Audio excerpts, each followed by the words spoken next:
Hello friends, what's up? So let us continue international economics. Okay, this is the ninth video of this particular lesson. A very interesting topic, a very interesting lesson, international economics. Up till now, we have studied about the exchange rates, about the balance of payments, about FDI, about foreign institutional investment, right? Different kinds of foreign investments. Today we are going to study another different kind of foreign investment, which is known as investments by NRIs, okay, non-resident Indians.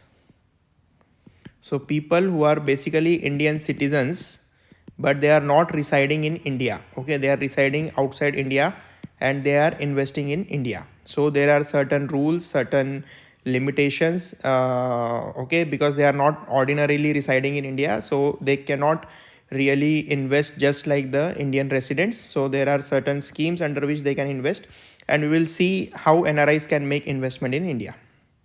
So NRIs can invest in primary and secondary markets, right, through the portfolio investment scheme. So just like the portfolio investment scheme is there for the foreign institutional investors, for the qualified foreign investors, similarly NRIs can also invest through the portfolio investment scheme. They can invest in both equity and debentures, that is both equity and debt instruments, through stock exchanges. Okay, so they can invest in the listed companies basically, because they have to invest through the stock exchanges. Now there is a ceiling for overall NRI investment in equity in any one company, and that is 10%. Just like we had seen that in any one company, the total investment by FII plus NRI combined is 24%. Okay, total is 24%. Out of this also, the maximum ceiling for NRI is 10%, right? So the ceiling for overall NRI investment in equity in any one company is 10% of the total paid up capital, that is equity value, or it can be 20% for public sector banks. So if it is an investment in the shares of public sector banks, they can go up to 20%. So again, this is a rule of the government, it can change, right? So as of today, this is the rule. And this ceiling of 10% can be raised to 24% after approval of the general body of the company. See, for FIIs and NRI combined, the ceiling is 24%, which can be raised to the sectoral cap, which can be raised up to the sectoral cap, depending on the sector and depending on the government maximum limitation of foreign investment. It can be raised after approval of general body. Similarly, for NRI, the maximum ceiling is 10%, which can be raised to 24% after approval of general body of that company. So this is just for your information. Now see, let us look at these two important terminologies, repatriable investment and non-repatriable investments. Okay, this is very important. What is the meaning? So repatriable investment means the investment that NRI can withdraw and take money out of India by selling securities held in India. For example, if say an NRI person, he is investing in shares of Reliance. Okay, he has invested 5 lakh rupees. Now if he wants, he will sell these shares and he will take that money back to USA if he is residing in USA. So this is known as repatriable investment. Repatriable meaning he can take his money back to his country of residence. If he is residing in USA, he is investing in Indian market 5 lakh rupees, but tomorrow he feels that I want to take this money back, he will sell the securities, he will sell the shares, and he can take his money back to USA. So that is known as repatriable investment. Another kind of investment is non-repatriable, in which the principal and gains are retained in India. For example, the same person, he is a USA resident, okay, and a USA NRI. So he is investing 5 lakh rupees in Reliance, and he is investing in the non-repatriable basis. So basically, if say after 1 year, this 5 lakh becomes 5.5 lakh. So he is getting a interest of 50,000, 0.5 lakh. Okay, he has earned that much return. That much share value has increased 10%. So 10% is his return. Okay, he has earned that much return on these shares after 1 year. And now he cannot take this 5.5 lakh back to USA if he is investing through non-repatriable basis. So that is known as non-repatriable, simple meaning. Now non-repatriable investments are considered to be at par with domestic investment. Domestic investment meaning investments by Indian residents. Okay, Indian residents, whatever they are investing. For example, I am living in India, I am investing in Reliance.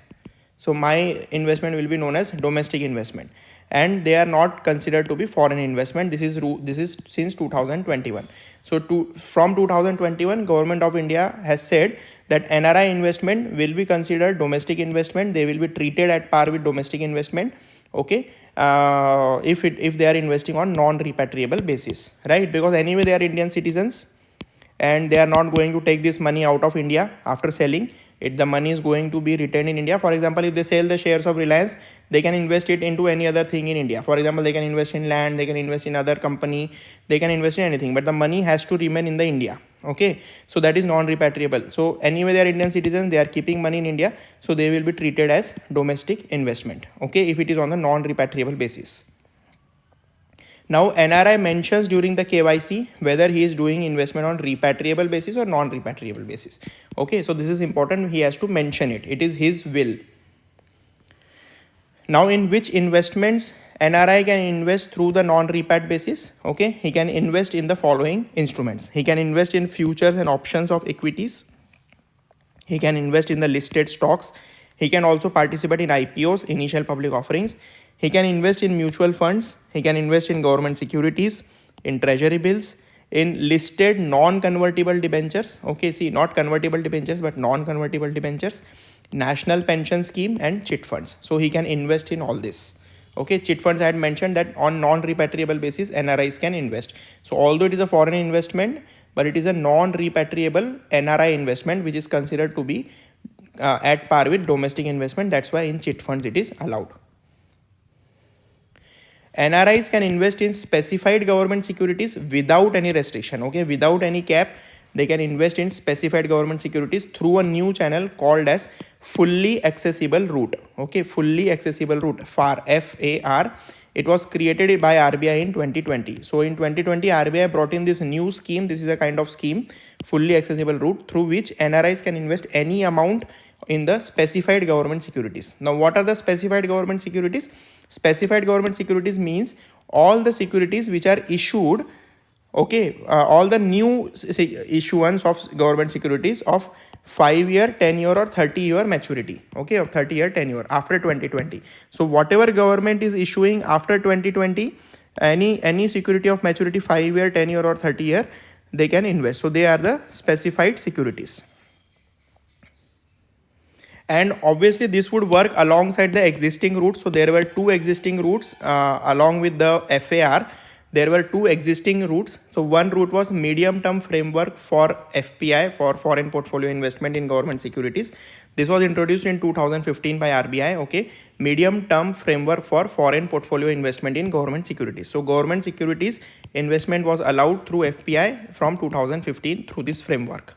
And then there was another thing which was known as voluntary retention route. Okay, VRR.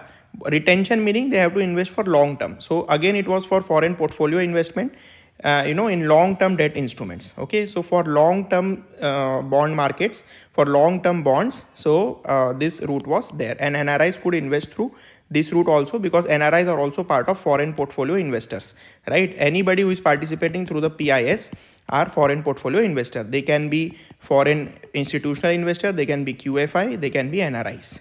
Okay, this we have already seen. So this is how the NRIs can make investment in our country. In the next video, we will see what are the different types of bank accounts that an NRI can keep in India and how he uses those bank accounts for different purposes. Thank you.